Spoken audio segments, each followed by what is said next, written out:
it's time for Chapter 3 of Swimming with Sharks. Chapter 3, Sarah's Shark Surprise.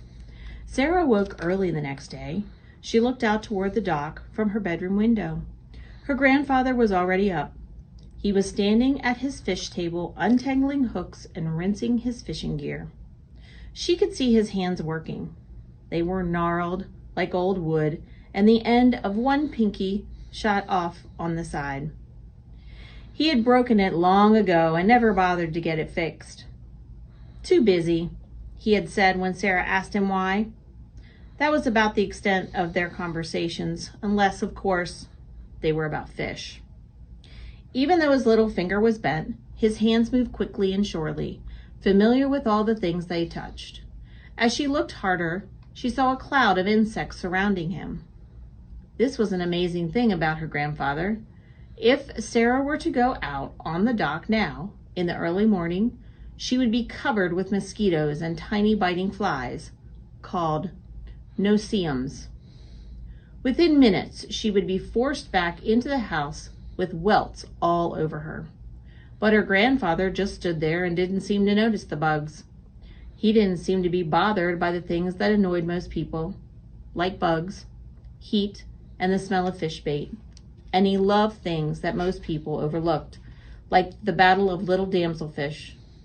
Sarah had to admit, he was interesting. Sarah watched as her grandfather carried cameras and fishing equipment to the boat. Since retirement, he spent his days on the water fishing, taking pictures, and catching, measuring, and releasing sharks. Officially, he was retired, but watching him, you would never know it. If she asked, she could probably go with him. But why should she have to ask? Couldn't he just ask her to come just once? Besides, after a few hours, it would get too hot out in the boat, and Granddad didn't tolerate complainers. Her grandfather didn't seem to care about her at all. All he cared about was fish, fish, fish. Sarah heard her grandmother in the kitchen down the hall. She was making breakfast now. Sarah's family had spent short vacations with her grandparents since she was little. It was a slow and quiet life, with its own unique routines that never seemed to change. It was nice. For a week. The boat engine chugged as it left the dock. Her brow wrinkled, and she thought of school and home. Sarah thought about her friends, her eyes filled with tears.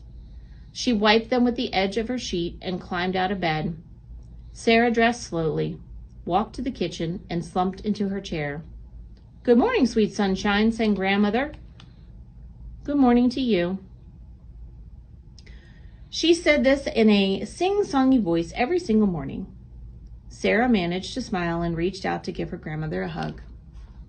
It's as hard to be grumpy around Grandma as it is to be friendly around Granddad, thought Sarah. Your breakfast is all ready," said Grandma cheerfully as she put a large piece of fried fish on a plate in front of Sarah. Next, she handed Sarah a glass of freshly squeezed orange juice. Despite herself, Sarah began to feel hungry. There was nothing as good as Grandma's fried fish, except maybe her sticky buns. Big, fat, sweet buns dripping with caramelized sugar and nuts. Her mouth watered just thinking about them. I think mine is too. The radio was on every morning so Grandma could hear the news. Sarah listened to the comfortable voice of the newscaster and ate her breakfast quickly. "Done already?" exclaimed her grandmother. "Why don't you take these leftovers out to the dock and feed the fish?" This was another routine. About the time Sarah finished her breakfast, the wind usually picked up and blew the bugs away until sunset. After she finished eating, Sarah would take out the leftovers and feed the fish. Then she would explore the inlet with her mask, snorkel, and fins until she got hungry again.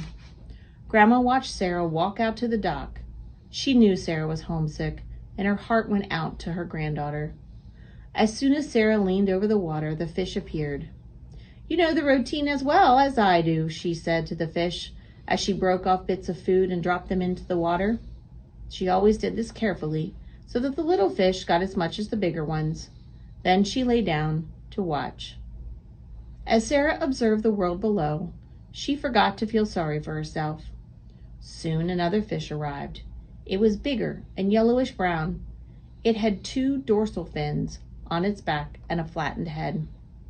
It was about 2 feet long, and its head swung from side to side as it swam. It circled a piece of Grandma's fried fish, bit it, and spit it out. "I don't believe it," said Sarah aloud. "I never knew anything that didn't like Grandma's fish."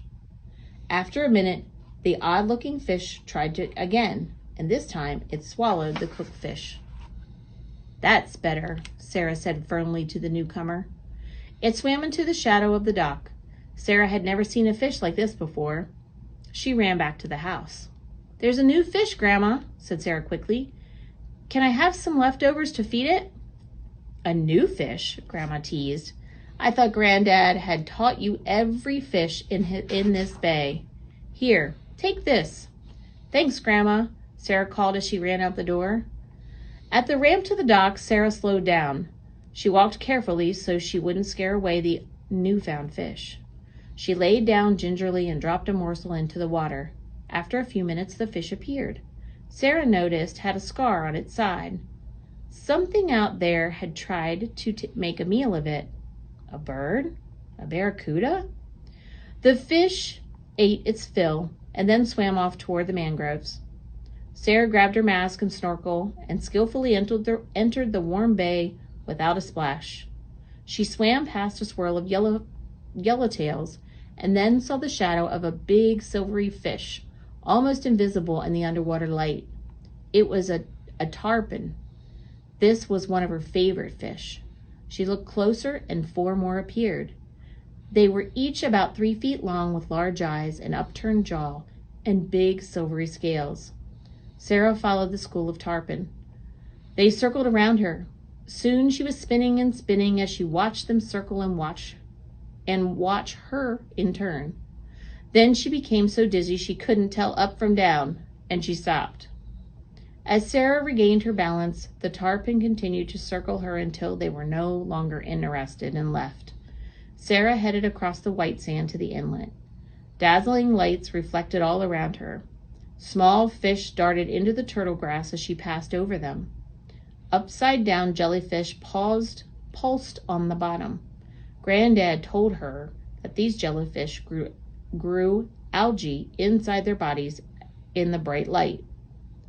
"That's an easy way to get a meal," observed Sarah as she passed over their lacy forms. "Grow your own." Then she reached the edge of the mangrove roots. The change was immediate and magnificent. In the open sandy area she had crossed was a desert compared to the mangroves. The shady mangroves teemed with fish of all kinds, young mangrove snappers, yellow tangs, grunts, and what seemed to be millions of other species, all small, all there to seek safety among the tangled roots. Sarah saw bright orange sea stars and coppery crabs. She swam slowly along the mangrove's edge. She was careful not to disturb the silt in the base of the roots. The slightest touch would have made clouds of mud erupt and spoil her view. At the end of the inlet, just before it opened out into the bay, she saw a fish like the one she had discovered at the dock. It was deep in the shadows. An even pumping of its mouth forced water across its gills, which pulsed open and closed. It was sleek, but it didn't seem to have shiny scales like the other fish. Motionless, it watched her. As Sarah tried to get closer, it turned. Sarah saw the scar. It was her fish. At that instant, she also realized what kind of fish it was. It was no doubt. The flathead, hooked fin, and low-slung mouth could only be one thing: a shark. Sarah stared at the shark without moving or breathing. An instant later, the shark disappeared into the maze of roots with just the slightest swing of its tail. Sarah continued to stare. Finally, she turned and headed home. Had she imagined the whole thing? I guess we'll have to wait till chapter 4 to find out.